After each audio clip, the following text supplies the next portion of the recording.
Баршаңызға қайырлы күн. Бүгін сіздермен осындай өте керемет балалық шағымыздың дәмі қуыршақтардың жасалу жолымен бөліскім келеді.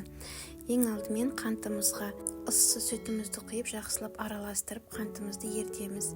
Және де жұмсақ бөлме температурасындағы сары майымызға жұмыртқамызды салып, жақсылап осылай бұлғап аламыз. Және де үстінен жаңағы сүтімізді құйып, қалауыңызша ванилин салсаңыз болады.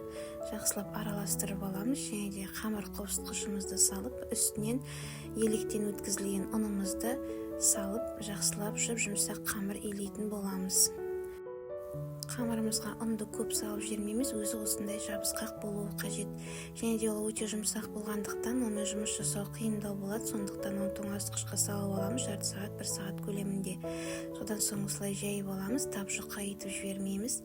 Осылай жайып, өзіңіздің қалаған формочкаларыңызбен формасын беріп, осылай мен салып аламыз. Және де жұмыртқаның сарысын бетіне жағып аламыз.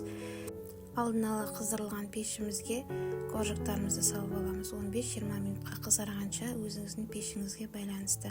Мінекей біздің қуыршақтарымыз дайын болды. Менімен бірге болғаныңыз үшін рахмет. Каналыма тіркеліп, мені қолдап кетіңіз.